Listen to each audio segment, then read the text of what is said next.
Okay, so guys, this is continuation of the discussion on the goals, standards, and objectives.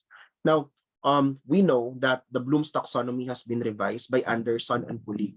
And in that revision, we are using what you refer to as your two-dimensional approach. So your two-dimensional approach tells us that there are two dimensions, as the term implies two-dimensional, and the two dimensions plus is your cognitive dimension. And then you also have your knowledge dimension. So for your cognitive dimension, you are reminded that it has 6 levels, whereas class for your knowledge dimension, there are 4 levels. So try to memorize this. For your cognitive, that would be remembering. And then you would also have understanding. And then you would also have applying for the first A. Then you have analyzing for the next A. Then you have evaluating. And then the highest there is considered to be creating. Now, class, for your knowledge, you have your factual, and then you have your conceptual, then you have your procedural, and then your metacognitive. So try to review the previous lessons for you to retrieve the definition of all of these dimensions. So try to look into the dimensions and try to familiarize yourselves with the examples indicated there. Now, let's talk about learning targets. Plus, when I say learning targets, there are 4 things that you need to remember here. So you have the term class goals, then you have the term standards, then you have the term objectives, then now I am introducing the term learning targets. If you would look at these 4 class, goals, standards, objectives, and then you have your learning targets, it's actually moving from the continuum of complex to specific. It's moving from the continuum of broad going towards the most specific. So in other words, class, when I talk about goals, it's considered to be broad. Standards, it's more specific compared to goals, but it's still wide in scope. If you would look at plus the term learning target, it's the most specific among the 4 terms that I have written. Now, when I say class learning target, it is a statement of student performance for a relatively restricted type of learning outcome that will be achieved in a single lesson or in a few days. So when I say class learning targets, basically it pertains to the objectives. Okay, class, it pertains to the objectives, or as what we use commonly, the term outcomes. Okay, objectives or outcomes in a specific lesson. Okay, in a specific lesson or topic. It contains both a description of what the student should know, understand, and be able to do at the end of the instruction. If you would look at class goals, for example, when I say goals, it could pertain to our entire year or entire program. When I say class program, for example, the entire senior high school. When I talk about standards class, your standards may pertain to a specific year. Let's say, for example, you have your grade 9 and subject. Okay, subject. Now, class, when you talk about your educational objectives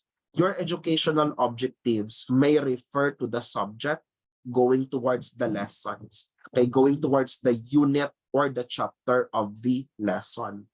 Whereas when I say learning targets, they refer to a specific lesson. Pag sinabi kong learning targets, they refer to a specific lesson. So if you would look at it, there needs to be an alignment from your goals, going towards your standards, going towards your educational objective, going towards your learning targets, for us to ensure that our student is learning what they need to learn for the purpose of our class. Now, so again, it's here pala. So you have your goals, standards, objectives, and then learning targets. And I would like to re-emphasize that the most specific among the 4 of them is your learning targets because it's specific for lesson. Okay? So class, di ba sabi doon sa previous slide, days lang siya. Pag sinabi ko class na goals, years po natin ma-assess yan. Pag sinabi nating standard, it would take a year. Pag sinabi nating objectives class, it would take months for us to assess. Whereas class learning targets could be assessed within the day or within matter of few days. Okay? Now, let's look at the purpose of your learning targets. So plus, when I talk about learning targets, one important thing that we need to remember is that the teacher must inform the learners about the learning targets prior to the instruction. So it's the same as your goals, it's the same as your standards, it's the same as your objectives. Whatever class you are doing or whatever you are expecting your students to attain, you should be able to inform them at the start of class. Do not inform them at the end of the class. And then it should be meaningful, it should be clear, it should be specific. And then class, it should be stated in the learner's point of view. So this is one of the advocacies that we have in the learning targets. It is best class to be stated in the learner's point of view. So instead class, by saying that the teacher will be able to define, or the students will be able to define, the students will be able to explain, the students will be able to create. Instead of saying that, we are stating it from the perspective of the student. So for example, you would say, I can name the countries in Asia. I can create, I will be able to create a formula, or I will be able to create a teaching plan for my students. Okay, that's the best way now to state your learning targets so that the learner will feel ownership of the process where they are belonging. So what's the purpose of your learning targets? Our learning targets, future teachers, inform the learners of what to expect to learn during a lesson or set of lessons. Other than that, what they should be able to do or demonstrate as evidence of learning, and what is the content and criteria of learning. So class, all of this actually helps your student to be able to get good scores. And other than that, they will be able to get life skills from your class because you have made it clear to them how your learning targets will be used. So there are 5 criteria for selecting learning targets, according to Macmillan, as cited by our book by Balagtas. Number 1, class, establish the right number of learning targets. Sir, how many is the right number of the learning targets? It depends on the topic that you are discussing. But mind you, class, when we are talking about learning targets, arbitrary, meaning this is not really recommended from textbooks. There are others, class, who would say that there should be at least 3 learning targets per specific lesson that you are handling. What are those 3, class? The 3 learning targets should be able to address knowledge, it should be able to address attitude and skills. So it should be able to address knowledge, attitude, and skills. Other than that, class, when you are formulating your learning targets, there should be lower order thinking and higher order thinking skills that will be elicited. Okay? So take note of that. So hindi siya paramihan. Halimbawa, you have a lesson about the types of rocks. The 3 types of rocks are your igneous, metamorphic, and then you have your sedimentary rocks. So class, kapag ganun yung lesson mo, you don't need to have 10 learning targets in your entire lesson plan. Kasi the 10 learning targets would not be feasible for that lesson. Okay? If you will have only 3, let's say for example, you will say that the students will be able to name and identify the 3 types of rocks. The students will be able to categorize the rock samples found in the laboratory, and then the students will be able to discuss the process of soil erosion. That would already do. Okay? You don't need to have many learning targets. Next, it should establish comprehensive learning targets. Despite the fact na sabi ko, kakaunti lang siya dapat, hindi siya kailangan maramihan, pero it should be comprehensive. So kapag ang topic mo, for example, the types of rocks, igneous, sedimentary, metamorphic rocks, hindi pwede that your learning target would say the students will be able to define igneous rocks. O anong nangyari doon sa dalawang rock? Okay, anong nangyari sa dalawang uri ng rock? You should be able to define all of them 3. Okay? So dapat class comprehensive siya at dapat makover niya yung ibang lessons. Or else plus your students will stare on the screen and then say, why are we even talking about this? This is not part of the outline. This is not part of the learning target. So why do we need to talk about this? Okay? So dapat nandyan siya sa learning target natin. Pagkatapos class, it should establish learning targets that reflect the school goals and the 21st century skills. Okay? So dapat, as I've mentioned, dapat aligned yung goals, standards, objectives, tapos learning targets. Again goals, standards, objectives, and then learning targets. They should all be aligned. Hindi pa pwede class that your goal is about developing exemplary Christian education for life, pero yung learning targets mo dito, hindi nagbe-mention anything about Excel. Okay? So, dapat in-line po silang lahat. Pagkatapos, establish learning targets that are challenging yet feasible. This is akin or related to our assessment principle that the assessment should be challenging. Because remember, in outcomes-based education, ano nga ba yung isang principle sa OBE that talks about making the assessment challenging? Di ba may 4 tayo sa OBE? What are the 4 principles of OBE? Anybody? Name a principle in OBE. Sige na. Yung una dyan nagsisimula sa C. Yung pangalawa class nagsisimula sa D. Yung pangatlo nagsisimula sa H. Ang pang-apat nakalimutan ni Sir. Okay, aalalahanin. Sige na, what's the letter C? What's the D? What's the H? Why I'm trying to remember things here also.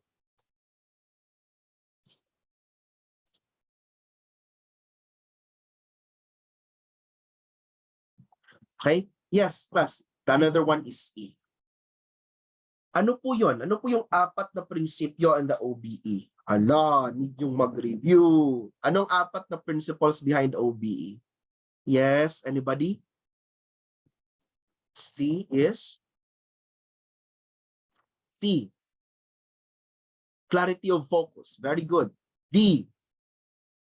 D is sige na, designing down. Very good. H. How about H? High expectations, sir. High expectations. Very good. How about E? Expanded opportunities. Good.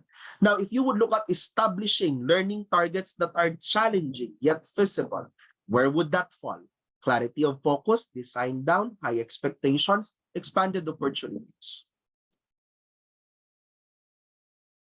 Challenging daw yung assessment natin pero feasible siya.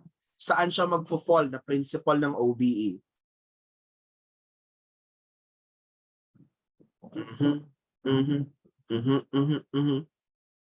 Anybody?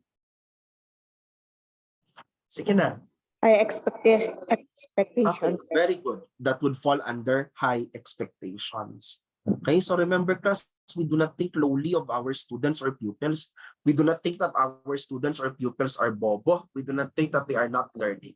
We have high expectations for them. And aligned to that class, we establish learning targets that are challenging yet feasible. And the 5th one, we establish targets that are consistent with the principles of learning and motivation.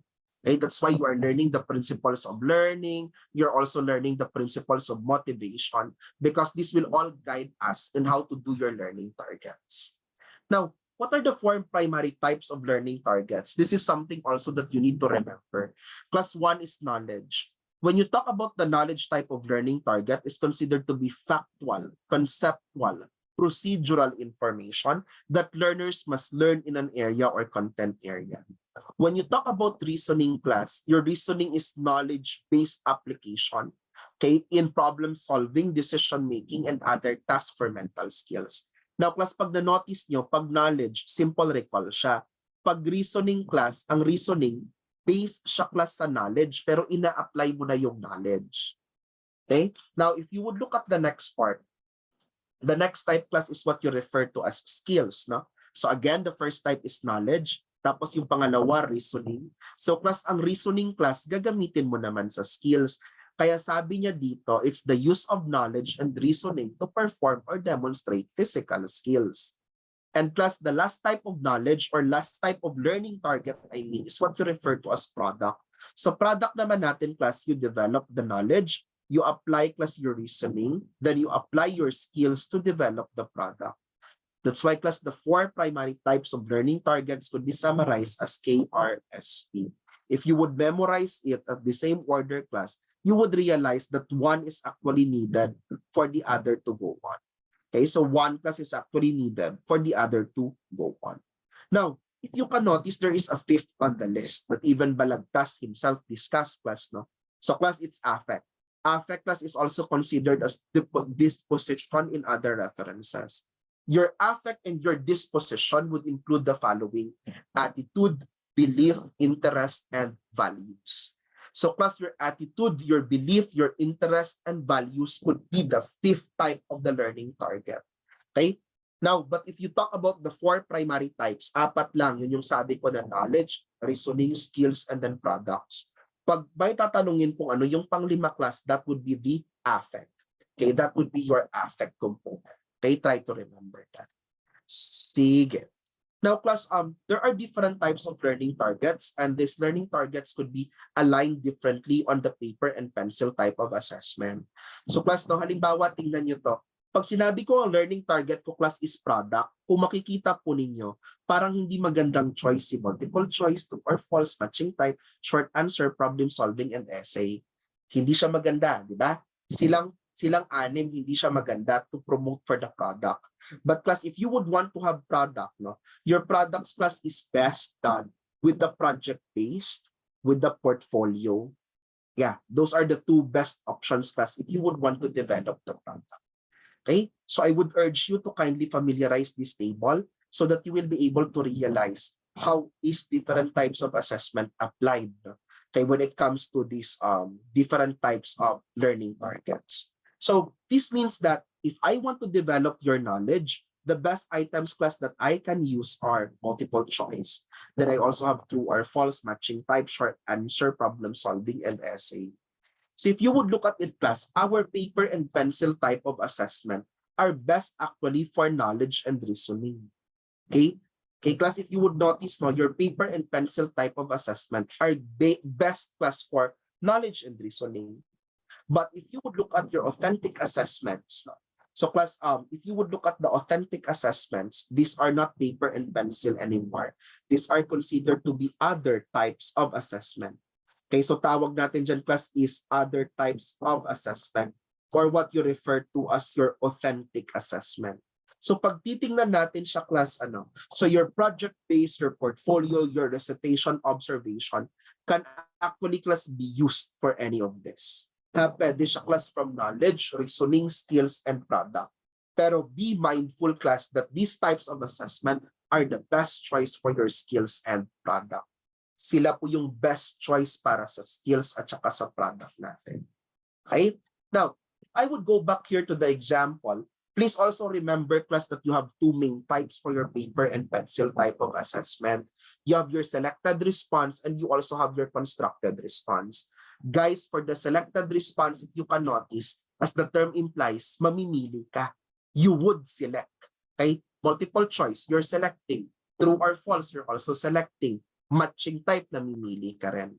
For the short answer, problem solving, and essay class, if you can notice na, in short answer, problem solving, essay, they are constructed response. Bakit constructed response?